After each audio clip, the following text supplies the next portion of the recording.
अब बात कर लेंगे आगे कंसोर्टियम ऋण की। इसका उपनाम भी बताया था हमने, क्या था? हमदर्द। ठीक है, मतलब मान लीजिए आपके दुख में कोई दूसरा व्यक्ति आपका दुख बांटने के लिए आ जाए, ठीक है, तो वो क्या है? आपका हमदर्द है। तो हमदर्द ऋण के बारे में बात कर लेंगे। इसमें ये होता है कि मान लीजिए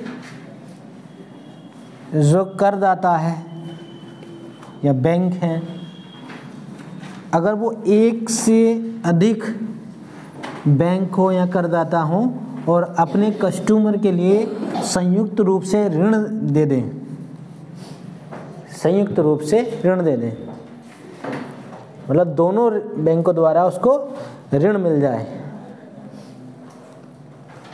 तो वो क्या हो जाएगा? हमदर्द ऋण या कंसोर्टियम ऋण। भाई ऋण तो आपको एक ही बैंक से मिल सकती है ना, मगर क्या हुआ कि दोनों बैंक ऋण दे दें। आपकी साख ऐसी है, रेपुटेशन ऐसी है कि दोनों आपको मिल जाएंगे, तो वो हो जाएगा हमदर्द ऋण या कंसोर्टियम ऋण।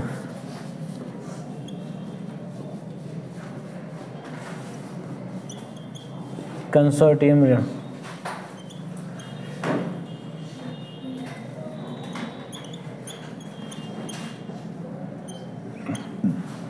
हमदर्द ऋण। याद करने के लिए लिख रहा हूँ, किताब में नहीं लिखा होता कि भाई आप आंसर राइटिंग में लिख के ले आओ कि हमदर्द ऋण होता है। ठीक है, समझने कुछ बच्चे लिख देते हैं ऐसे, बस समझने के लिए है। मतलब जो आपके दुख को बांटने के लिए आ जाए, आप तो दुख अपना झेल ही रहे थे, ठीक है, आपके दर्द को बांटने के लिए आ जाए तो आपका हमदर्द हुआ कि नहीं है? तो ये एक बैंक से हम लोन ले रहे थे, दूसरे बैंक ने ऋण लीजिए, हम भी आपको लोन दे देते हैं, ऋण दे देते हैं। ठीक है, तो मतलब दो या अधिक ऋण दाताओं या बैंकों द्वारा, ठीक है, इसमें आप लिख लेंगे दो या दो से अधिक ऋण दाताओं या बैंकों द्वारा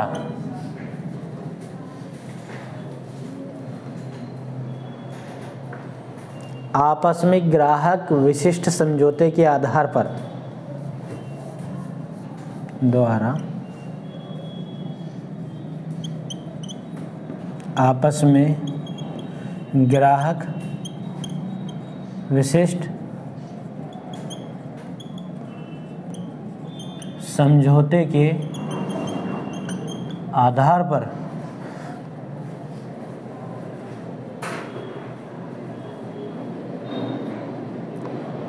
संयुक्त रूप से दी गई राशि,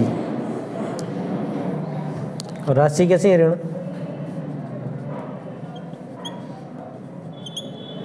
रूप से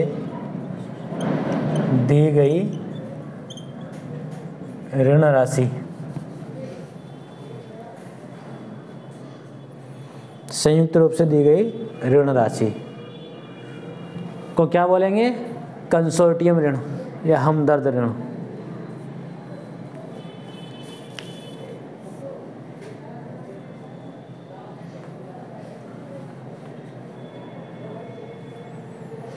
अब कंसोर्टियम शब्द को भी समझ लेंगे, क्योंकि चलो हिंदी में एक या प्रचलन की भाषा में समझने के तौर पे हमने हमदर्द लिख लिया, कंसोर्टियम का मतलब क्या होता है इसको समझ लें।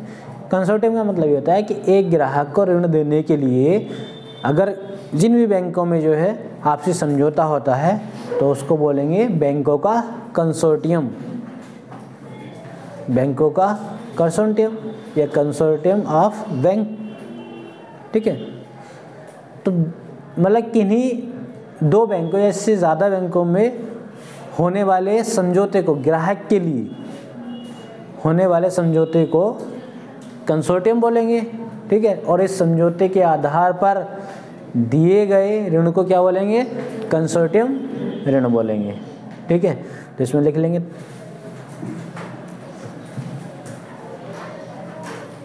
कंसोर्टियम ऋण, दो या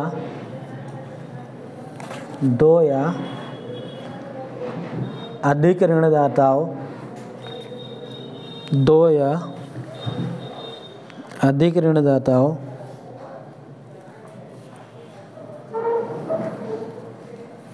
या बैंकों द्वारा आपस में ग्राहक विशिष्ट समझौते के आधार पर, आपस में ग्राहक विशिष्ट समझौते के आधार पर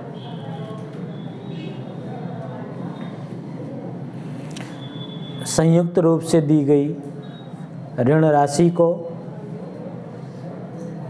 संयुक्त रूप से दी गई ऋण राशि को कंसोर्टियम ऋण कहते हैं।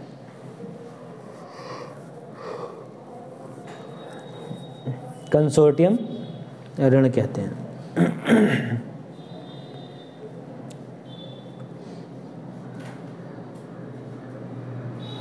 कंसोर्टियम का खुलासा कर लीजिए अगले पैरा में। एक ग्राहक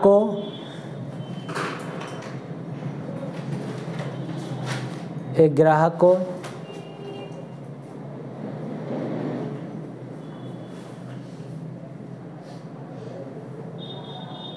ऋण देने के लिए, एक ग्राहक को ऋण देने के लिए जिन बैंकों में आपसी समझौता होता है, जिन बैंकों में आपसी समझौता होता है उसे बैंकों का कंसोर्टियम अर्थात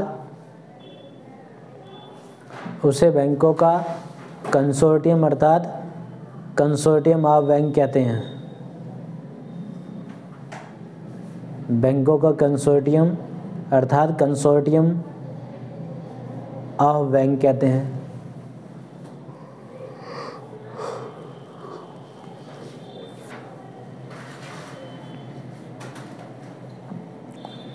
और उसमें से जो बैंक नेतृत्व करता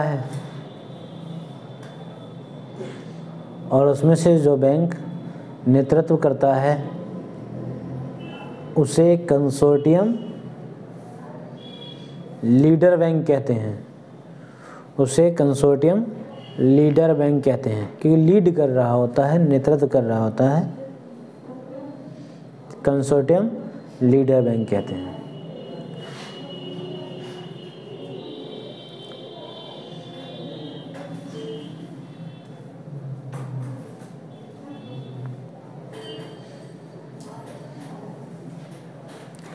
मान लीजिए आप किसी एक व्यक्ति से जो है लोन लेने के लिए गए, उसने आपकी रेपुटेशन को देखते हुए, साख को देखते हुए लोन दे दिया।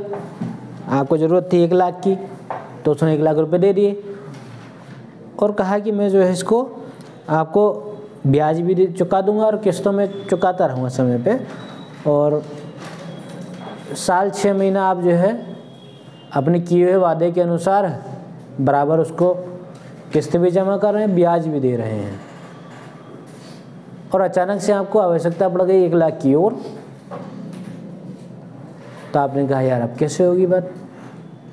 तो आप फिर उसके पास गए, आपने कहा कि सेठ जी 1 लाख की और ज़रूरत है, बहुत ज़रूरी काम आ गया, और जिस तरह से मैं चुका रहा हूँ तो उसको भी ऐसे ही चुका दूंगा, आप 1 लाख और दे दीजिए।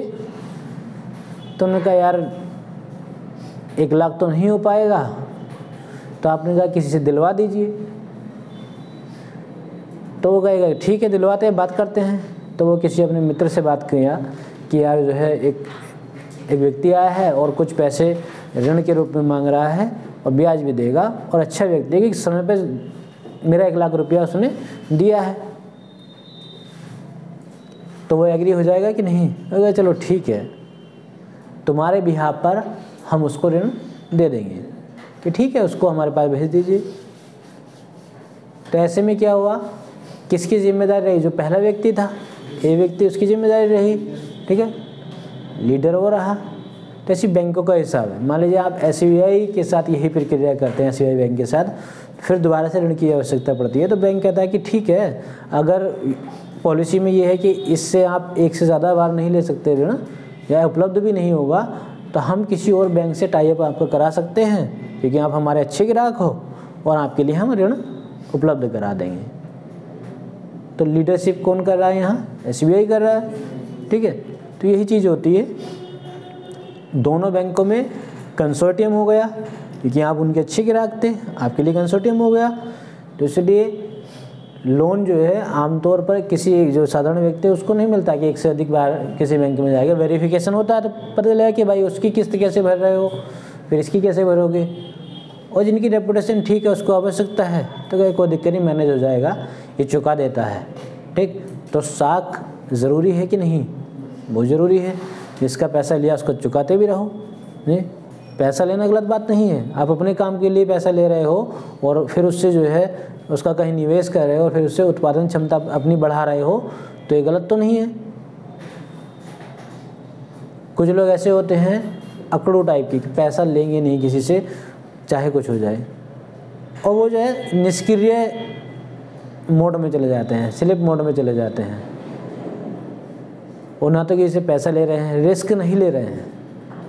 और व्यापार बिजनेस में क्या होता है, रिस्क लेना पड़ता है, कभी मुनाफा होगा तो कभी नुकसान हो जाएगा, मगर रिस्क तो लेना है, तभी आगे व्यक्ति बढ़ता है, ठीक। इसके बाद में देख लेंगे सिंडिकेट ऋण।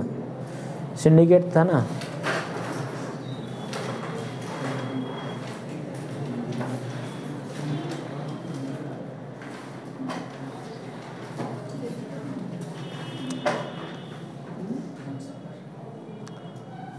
सिंडिकेट। कंसोर्टियम का मतलब है हमदर्द, पता था कि नहीं बताया। अब सिंडिकेट ऋण की बात करेंगे तो ये हमसफ़र, नाम से ही समझ में आ रहा है हमसफ़र। तो ये क्या जल्दी साथ छोड़ देगा? नहीं छोड़ेगा, ठीक है। हमदर्द का ये है कि कोई व्यक्ति आपका दर्द बांटने के लिए आया, तो कुछ समय के लिए आया, तसल्ली देने के लिए आता है कि चलो यार कोई दिक्कत नहीं, ऐसी दुख की घड़ी में हम आपके साथ हैं, और फिर तसल्ली दे के चला जाता है, बांट देता है। मगर हमसफ़र छोड़ता है साथ? नहीं, मरते दम तक नहीं। तो सिंडिकेट यही चीज़ है।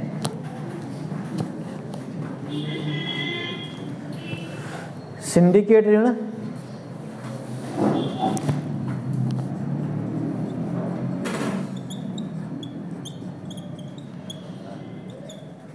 या हमसफ़र ऋण की बात कर लेंगे। तो बेटा इसमें भी समझौता दो या दो से अधिक बैंकों के बीच होता है अपने कस्टमर को लेकर के। बस अंतर सिर्फ इतना है, कंसोर्टियम इसमें भी होता है, अंतर सिर्फ इतना है कि ये दीर्घकालिक होता है, लंबे समय के लिए होता है, लॉन्ग टर्म के लिए होता है, सिर्फ अंतर इतना है। तभी तो ये हमसफ़र ऋण बोला जाता है, हमदर्द नहीं, हमसफ़र, समझे। हाँ, तो इसमें यह है कि दो या अधिक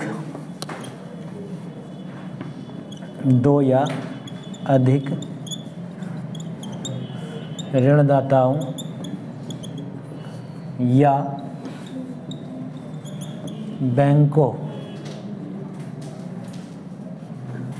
के दो या अधिक ऋणदाता या बैंकों के मध्य दीर्घकालिक समझौते के आधार पर के मध्य है, लिख लीजिए, दीर्घकालिक समझौते के आधार पर संयुक्त रूप से दी गई ऋण राशि को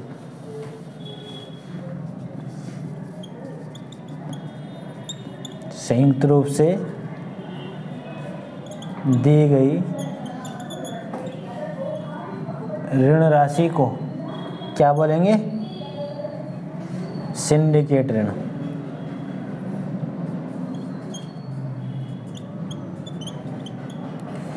सिंडिकेट या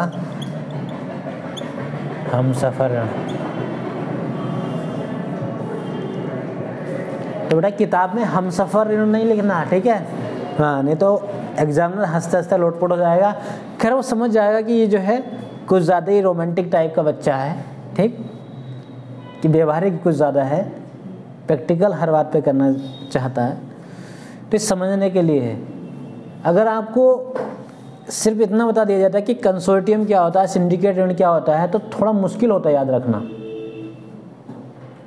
अब आप इतना तो याद रख सकते हैं ना कि हाँ सिंडिकेट का मतलब क्या है, इसको क्या बोला था, हमसफर ऋण बोला था, और हमसफर जैसे शब्द आपके माइंड में क्लिक करेगा, आपके तुरंत व्याख्या हो जाएगी कि नहीं, हमसफर मतलब जो लंबे समय के लिए होगा, ठीक है। तो आपको कुछ रटना है इसमें, कुछ नहीं रटना, सिर्फ समझ लिया एक बार। कंसोर्टियम, आप सोचो कंसोर्टियम ऋण क्या था, याद तो नहीं आ रहा है, हाथ पाँव मचाने लगोगे, याद नहीं आ रहा है क्या था, सिर्फ होने लगोगे, और जैसे ही आपको याद आ जाए कि अरे हमदर्द ऋण को ही कंसोर्टियम ऋण बोला जाता है, जैसे ही हमदर्द समझ में आया तो कहा अच्छा जो कुछ समय के लिए दर्द बांटने के लिए आते हैं हमदर्द, तो पूरी व्याख्या कर दोगे कि नहीं, पूरी कर दोगे, ठीक। तो लिख लीजिए, इसमें लिख लीजिए। कुछ लोग मुस्कुरा रहे हैं कि बस इस तरह से इकोनॉमिक चलती रही तो बेड़ा पार हो जाएगा। हाँ बेड़ा पार हो जाएगा बेटा, बेड़ा गर्क ना हो जाए, बस जो है आप सोचते रहो कि बस मंद मंद मुस्कुराते रहो कि बस ठीक है, और फिर पढ़ो ही ना, कि इतने आसानी से हमें उपलब्ध हो जा रहा है तो फिर अब पढ़ने की क्या ज़रूरत है। लिखिए इसमें सिंडिकेट ऋण में लिख लीजिए, दो या अधिक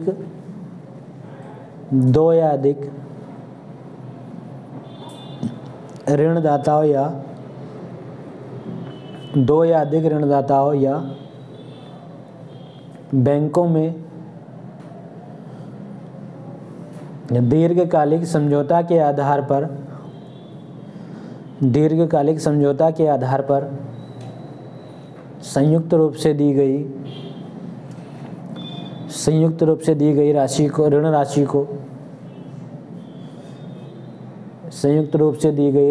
को सिंडिकेट ऋण कहते हैं।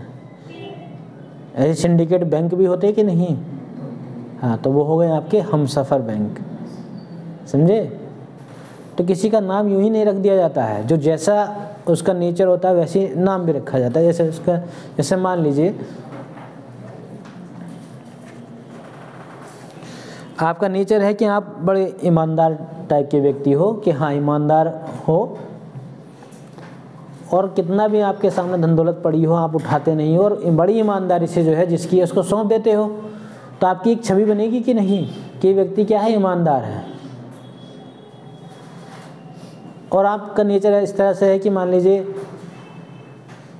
बस आप देखते हो कि जेब दिख जाए और ब्लेड लगा दें, एकदम चीरा लगा दें, सारा पैसा मिल जाए एकदम, तो आपका नाम जेब कतरा ही रखा जाएगा, ठीक है, कोई अच्छा नाम तो नहीं मिलेगा। तो जैसे आपके कर्म होते हैं वैसे ही आपको नाम दे दिया जाता है, ठीक है। तो ये बहुत ज़रूरी है। इसमें आगे लिख लीजिए, संयुक्त रूप से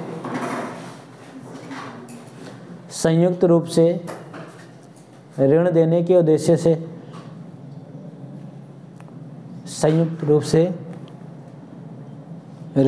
उद्देश्य से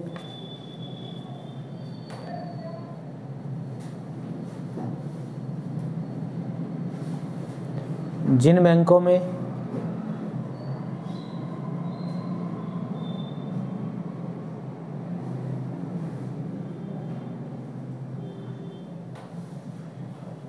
बैंकों में दीर्घकालिक समझौता होता है,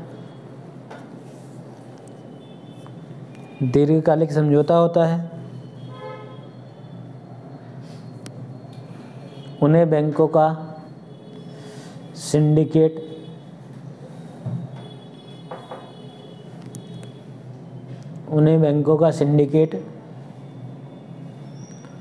अर्थात सिंडिकेट ऑफ बैंक कहते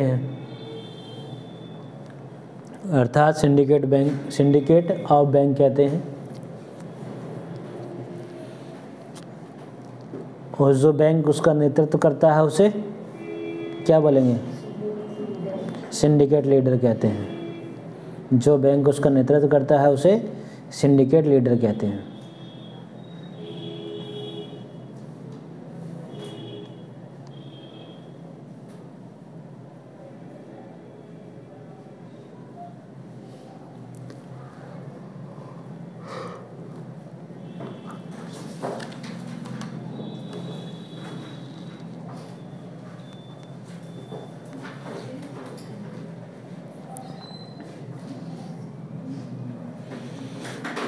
अब क्या है, इसका खुलासा कर लेंगे आखिर ये दोनों है क्या चीज़। दरअसल सिंडिकेट और कंसोर्टियम ऋण की लोन की आवश्यकता नहीं होती थी। 1991 से पहले आप देखोगे कि कंसोर्टियम हो या सिंडिकेट लोन हो, इनकी आवश्यकता होती ही नहीं थी और बैंक भी ये नहीं चाहता था कि हम ये दोनों ऋणों की पूर्ति करें या इन दोनों ऋणों को दें।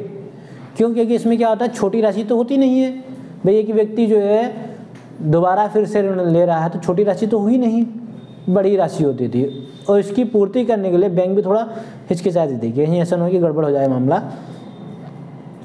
और ये उन्हीं को ज़्यादातर मिलता था, उन्हीं को ज़्यादा इस ऋण की आवश्यकता होती है कि बिजनेसमैन हो, व्यापारी हो, उत्पादक वर्ग हो, उन्हीं को ज़रूरत होगी। क्योंकि वो अपने हो सकता है कि उनके उत्पादक का पैमाना ही काफ़ी बड़ा हो और जिसमें जो है निवेश की आवश्यकता हो, ऋण की आवश्यकता हो और एक एक ऋण से काम नहीं चल रहा हो, 2-2, 3-3, 4-4 लोन लेने पड़े हैं। तो ये क्या है, अमाउंट काफ़ी बड़ा होता था। इसमें बैंक भी थोड़ी हिचकिचा खाती थी कि नहीं हो सकता है कि कभी जो है पैसा डूब जाए। और हुआ भी बैंकों से विजय माल्या लोन लेके गया तो कैसे चला गया, किसी एक बैंक ने तो नहीं दिया था इतना, किसी एक बैंक ने तो नहीं दिया था। तो ऐसे में रिस्क भी होता है बैंकों के लिए, पैसा कहीं डूब ना जाए, ठीक है। तो आप ये इसमें कहीं ना कहीं ये भी तो होगा कि बैंकों की भले ही भूमिका ना रही हो, मगर जो ऋण ले रहा हो उसके मन का तो पता नहीं क्या करेगा, पर फिर भी कुछ तो दिखाना पड़ेगा ना। जैसे विजय माल्या गया तो उसकी किंगफिशर थी कि नहीं, एयरलाइंस भी चलाता था और बाकी आप जानते ही हो। तो ऐसे में उसको आवश्यकता भले ही रही हो या ना रही हो, तो क्या किसी बैंक ने सोचा था कि कहीं भाग जाएगा? सोच रहे हैं कि अपना ठीक ठाक इसका व्यापार चल रहा है, उत्पादक वर्ग है, इसका स्किल जो है काफ़ी अच्छा है, इसलिए इसको नीड है। और बैंकों ने कंसोर्टियम और सिंडिकेट लोन प्रोवाइड करा दिया और वो ये लोन लेकर के फरार हो गया, ठीक है।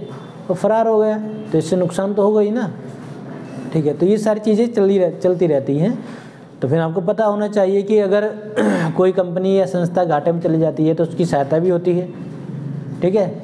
आपको बताया था ना कि रुग्ण या बीमार संस्थाएं, ठीक है, याद है कि नहीं? हाँ, तो अगर ऐसी संस्था में पहुंच जाती हैं, रुग्ण हो जाती है, बीमार संस्था हो जाती हैं, तो सामान्यतः बीमार संस्था तो ये है कि फिर से अपने दम पर आगे बढ़ जाए, ठीक है। और जो रुग्ण है, बीमार है, वो उसके अंदर इतनी हिम्मत नहीं होती कि वो खुद से जो है अपने पैरों पे फिर से खड़ी हो जाए, ठीक। तो यही चीज़ें हैं। तो ये उतार चढ़ाव को पूरा करने के लिए भी सरकार जो है, चाहे वो RBI हो और चाहे विश्व बैंक हो, इन सब की सहायता लेती है, या दूसरे बैंक हो, इनसे भी जो है टाई अप बना रहता है, ठीक। तो 1991 से पहले ऐसी स्थिति नहीं थी। इसमें लिख लेंगे, खुलासा कर लीजिए। खुलासा 1991 से पहले, 1991 से पहले भारत में कंसोर्टियम ऋण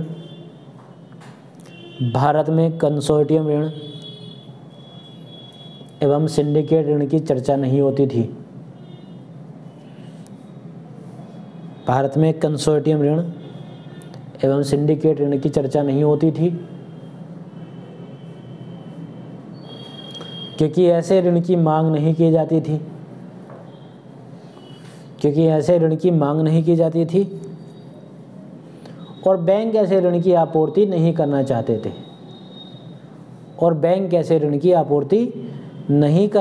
थे।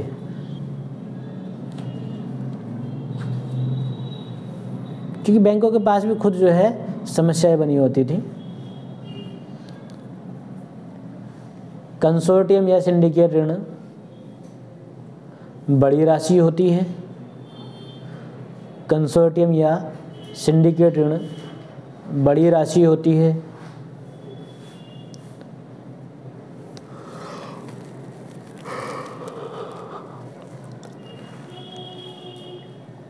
जिसकी ज़रूरत किसी उत्पादक को तभी होती है, जिसकी ज़रूरत किसी उत्पादक को तभी होती है जब उसके उत्पादन का पैमाना बड़ा हो, जब उसके उत्पादन का पैमाना बड़ा हो।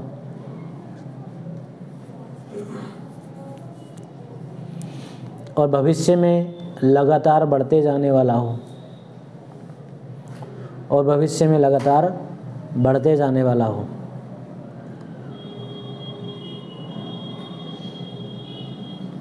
चूँकि 1991 में या चूँकि 1991 से पहले, चूँकि 1991 से पहले कंपनियों के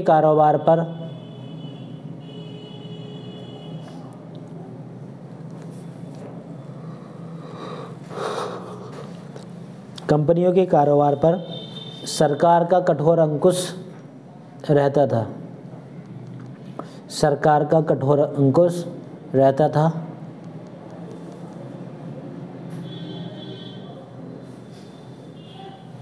इसलिए वो अपने पैमाने को बढ़ा नहीं पाते थे, इसलिए वो अपने पैमाने को बढ़ा नहीं पाते थे।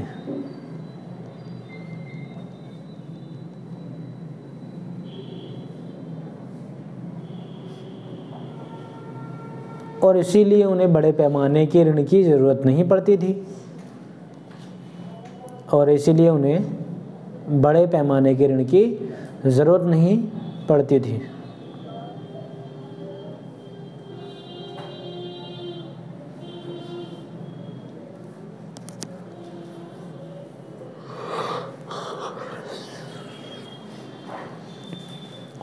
अब पैरा चेंज करके देखेंगे। 1991 की नई आर्थिक नीति द्वारा 1991 की नई आर्थिक नीति द्वारा उदारीकरण की एक समयबद्ध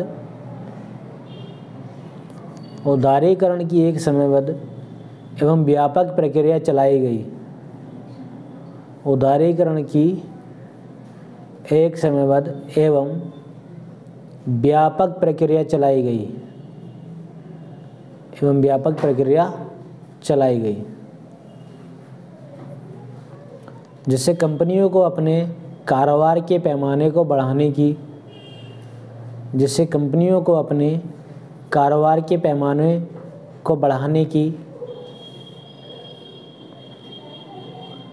अधिक स्वतंत्रता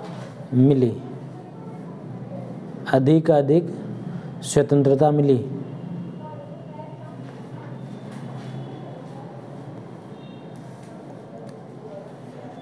इसलिए उन्हें ऋण की ज़रूरतें भी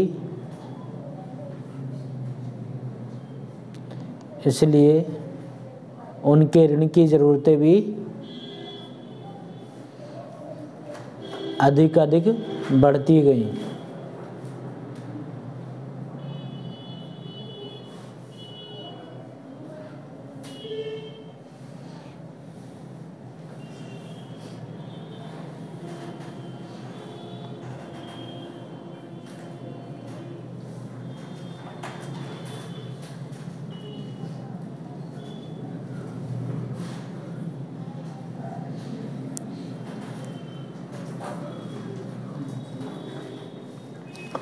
अब इससे आगे क्या है? कॉल मनी, ठीक है।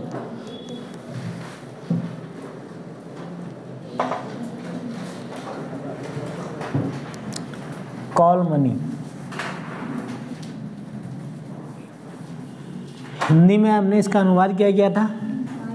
पुकार मुद्रा, ठीक है। तो मान लीजिए अगर आपके पिताजी आपको पुकारते हैं तो आप जाओगे कि नहीं? हाँ, आप कितना ही महत्वपूर्ण काम कर रहे हो, आपको जाना पड़ेगा कि नहीं? और नहीं जाएंगे, मान लीजिए आपके पिताजी बार बार आवाज़ लगा रहे हैं, पुकार रहे हैं आपको, और आप कानों में जो है ईयरफोन लगाए बैठे हैं, सुन ही नहीं रहे हो, ठीक है, या सुन के भी नज़रअंदाज करें, कोई दिक्कत नहीं, बता दूंगा आवाज़ ही नहीं आई थी, ठीक है। तो ये प्रक्रिया कुछ समय के लिए हो सकती है कि नहीं? कुछ समय के लिए हो सकती है कि मान लीजिए चलिए एक बार इग्नोर कर दिया उनके कहने पर, दोबारा उनका पारा आवाज़ ही बढ़ जाएगी, तीसरी बार पारा ही बढ़ेगा, आवाज़ बढ़ेगी, और चौथी बार हो सकता है कि फिर जो है आप ही की आवाज़ बढ़े, ठीक है। फिर नहीं आवाज़ लगाएंगे वो, फिर तो सिर्फ बार होगा, ठीक है। तो कहने का मतलब ये कि जैसी अगर आपके पिताजी ने आवाज़ लगाई हो तुरंत आप चले गए, पुकार लगाई हो तुरंत आप उपलब्ध हो गए। ऐसी होता है कि आप जो है ऐसा लोन जिसको आप की नीड है, तुरंत जैसे आपने उसकी डिमांड की तुरंत उपलब्ध हो गया, ये हो गया पुकार ऋण, ठीक है। पुकार मुद्रा, जैसे आपने याद किया तुरंत हाजिर, समझे। अलादीन का चिराग तो जानती होंगे ना? नहीं जानते? उसमें जिन निकलता था, उसको रगड़ा और जिन निकला, और उससे कहा जो हुक्म मेरे आका, और जैसे आपने हुक्म दिया वो चीज़ उपलब्ध हो जाती है कि नहीं? तो बस यही चीज़ है, जैसे आपने हुक्म दिया, जैसे पुकारा वैसे ही उपलब्ध, ठीक है। तो कॉल मनी पढ़ लेंगे,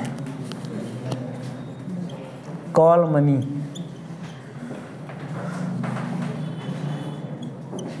पुकार मुद्रा,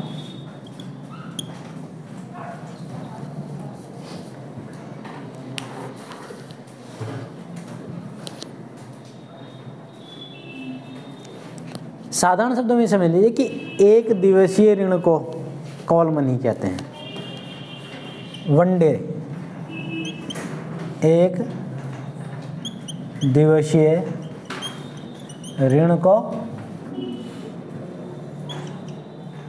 कॉल मनी कहते हैं। बेटा ऐसे लिखना मत पुकार मुद्रा, अगर लिखोगे तो उसका खुलासा करोगे, ठीक है। लिखने की मनाही नहीं है, मगर लिखोगे तो उसका स्पष्टीकरण दोगे, खुलासा करोगे, ठीक है। तो ऐसे ही कहीं किताबों में नहीं लिखा होता है कि हमदर्द ये दवाखाना होते हैं, ठीक है। ये कोई हमदर्द नहीं होता है, हम सफ़र नहीं होता है, पुकार, ये चीज़ को समझे कि नहीं? कभी आप लिख दो और बड़े खुश हो जाओ कि पूरा वो समझ लेगा अपना आप, ठीक है। तो इसका जो है स्पष्टीकरण देना है कि नहीं, खुलासा करना है कि नहीं, हाँ ये करना पड़ेगा, ठीक। तो हाँ, पुकार मुद्रा मतलब जो एक दिवसीय ऋण आपको मिलता है उसी को आप कॉल मनी कहते हैं।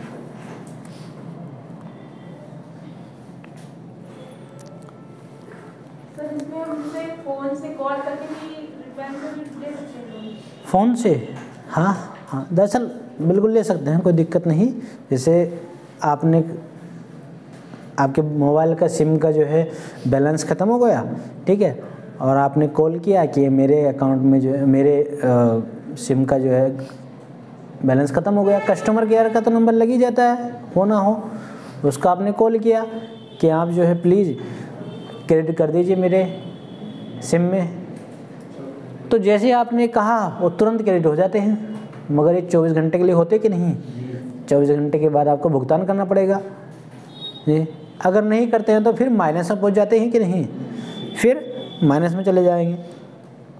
ऐसे ही रहता है कि मान लीजिए आपको ज़रूरत पड़ेगी 100-500 रुपये की, आपने अपने दोस्त से कहा कि यार प्लीज़ 100-500 रुपये दे दीजिए क्योंकि 14 फरवरी आ रहा है यार, तुम्हारा तो कुछ होने वाला, तुम अकेले हो तो दे दीजिए 100-500 रुपये, कल वापस कर देंगे।